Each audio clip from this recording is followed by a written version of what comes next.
Halo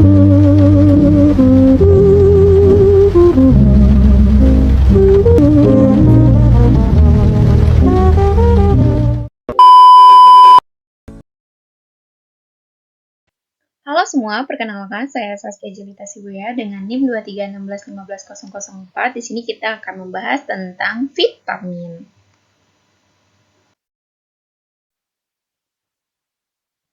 Apa itu vitamin? Vitamin adalah senyawa organik yang dibutuhkan tubuh dalam jumlah kecil untuk metabolisme dan daya tahan.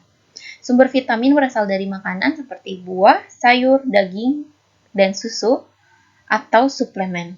Keseimbangan asupan vitamin penting untuk menjaga kesehatan agar tidak kekurangan atau kelebihan. Nah, di sini ada klasifikasi vitamin, ada dua, vitamin larut lemak dan vitamin larut air. Kita akan membahas tentang vitamin larut lemak. Vitamin larut lemak adalah vitamin yang dapat larut dalam lemak dan disimpan dalam jaringan lemak serta hati. Penyerapan vitamin ini memerlukan bantuan lemak dan empedu. Karena dapat disimpan dalam tubuh, konsumsi berlebihan beresiko menyebabkan toksisitas. Nah, vitamin larut air adalah vitamin yang mudah larut dalam air dan tidak disimpan lama dalam tubuh. Kelebihan vitamin ini umumnya akan keluar melalui urin sehingga perlu dikonsumsi secara rutin. Di sini ada perbedaan vitamin larut lemak dan larut air. Kalau kelarutan vitamin larut lemak, dia larut dalam lemak.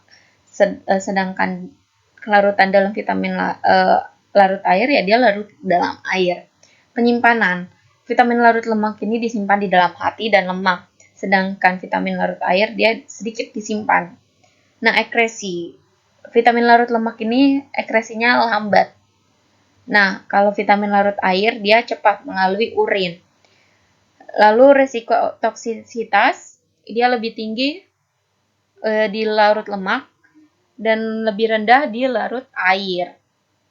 Contohnya, vitamin larut lemak itu A, D, E, K. Sedangkan vitamin larut air itu ada B kompleks. Nah, peran vitamin sebagai koenzim. Vitamin memiliki peran penting dalam berbagai reaksi metabolisme tubuh, terutama sebagai koenzim atau bagian dari koenzim. Koenzim merupakan molekul organik non-protein yang membantu kerja enzim dalam mempercepat reaksi biokimia di dalam sel. Tanpa adanya koenzim, banyak enzim tidak dapat bekerja secara optimal sehingga proses metabolisme akan terganggu. Nah, fungsi vitamin sebagai koenzim. Vitamin sebagai koenzim memiliki beberapa fungsi penting, di antara lainnya adalah pertama, membantu reaksi metabolisme karbohidrat, lemak, dan protein. Yang kedua, membantu pembentukan energi dalam bentuk ATP. Yang ketiga, berperan dalam sintesis DNA dan RNA. Yang keempat, membantu pembentukan sel darah merah. Yang kelima, mendukung fungsi sistem saraf dan otot. Dan terakhir, membantu reaksi oksidasi dan reduksi dalam sel.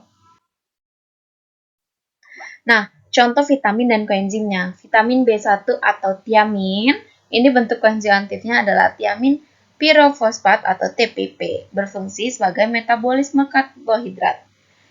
Selanjutnya, vitamin B2, ini bentuk koenzim aktifnya adalah VAD dan VMN. Dia fungsinya sebagai transfer elektron dan respirasi sel. Vitamin B3 atau niacin. Ini bentuk enzimnya NAD+ dan NADP. Dia reaksi oksidasi reduksi. Dan vitamin B5 ini koenzim A atau CoA, transfer gugus asetil. Vitamin B6 pyridoxal fosfat atau PLP, metabolisme. Nah, di sini salah satu contoh penting adalah NAD+ dan VAD yang berperan sebagai pembawa elektron dalam respirasi sel. Molekul ini membantu transfer elektron pada rantai transfer elektron untuk menghasilkan energi dalam bentuk ATP. Selain itu, koenzim A yang berasal dari vitamin B5 berfungsi membawa gugus asetil dalam siklus Krebs dan metabolisme asam lemak. Vitamin B6 dalam bentuk pyridoxal fosfat juga sangat penting dalam proses transminasi dan deaminasi asam amino. Kita akan membahas vitamin A. Vitamin A ini seperti wortel, ubi jalar, bayam, hati, telur, susu, mangga yang berfungsi menjaga kesehatan mata dan penglihatan, meningkatkan sistem kekebalan tubuh, mendukung pertumbuhan dan perkembangan sel, menjaga kesehatan kulit, dan mencegah penuaan dini. Selanjutnya ada vitamin D. Bersumber dari sinar matahari, ikan berlemak seperti salmon dan tuna, kuning telur, susu fortifikasi, dan jamur. Berfungsi sebagai membantu penyerapan kalsium untuk kesehatan tulang dan gigi, mencegah osteoporosis dan penyakit tulang lainnya. Lalu kita membahas vitamin E. Vitamin E bersumber dari kacang-kacangan, biji-bijian, dan minyak nabati, bayam, alpukat, mangga. Berfungsi bertindak sebagai antioksidan yang melindungi sel dari radikal bebas, menjaga kesehatan kulit dan rambut, meningkatkan daya tubuh, membantu menjaga kesehatan jantung. Selanjutnya ada vitamin K, bersumber dari sayuran hijau seperti bayam, brokoli, kale, hati, telur, susu fermentasi. Berfungsi mencegah pendarahan berlebihan dengan pembekuan darah, mendukung metabolisme kalsium untuk kesehatan tulang, mencegah klasifikasi pembuluh darah untuk kesehatan jantung. Selanjutnya ada vitamin C, bersumber dari jeruk, stroberi, kiwi, brokoli, paprika, tomat, jambu biji, yang berfungsi meningkatkan daya tahan tubuh, bertindak sebagai antioksidan yang melindungi sel dari kerusakan, membantu pembentukan kolagen untuk kesehatan kulit dan penyembuhan luka, meningkatkan penyerapan zat besi dari makanan. Kita membahas tentang vitamin B kompleks dari B1 sampai B12. Fungsi umumnya mendukung metabolisme energi, kesehatan saraf, dan produksi sel darah merah yang bersumber daging, ikan, telur, susu, kacang-kacangan, sayuran hijau, gandum, kutu. Pertama, vitamin B1 bersumber dari beras merah, kacang, daging, biji-bijian. Fungsinya mengubah karbohidrat menjadi energi, mendukung fungsi syaraf dan otot, mencegah gangguan syaraf. Nah, di sini ada vitamin B2 bersumber dari susu, hati, telur, jamur, dan telur.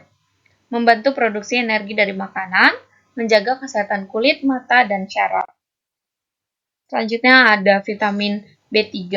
Ini sumbernya dari ayam, ikan, kacangan, biji-bijian.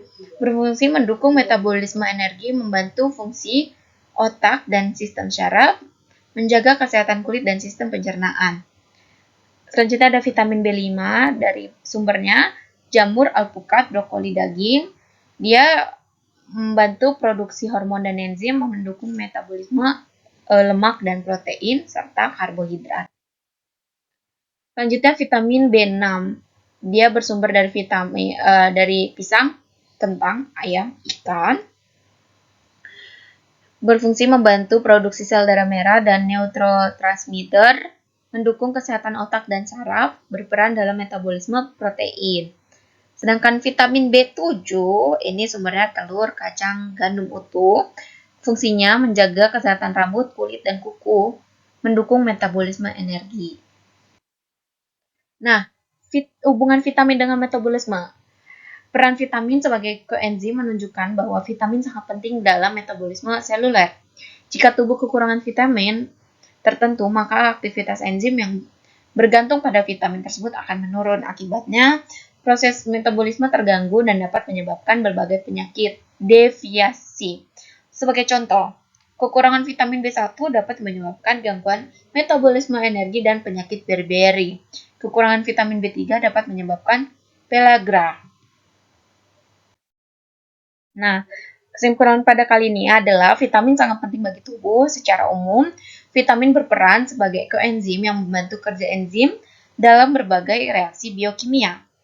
Nah, peran ini sangat penting dalam metabolisme energi, sintesis molekul biologis, dan pemeliharaan fungsi fisiologis tubuh. Oleh karena itu, kebutuhan vitamin harus dipenuhi melalui asupan makanan bergizi agar proses metabolisme dapat berlangsung secara optimal.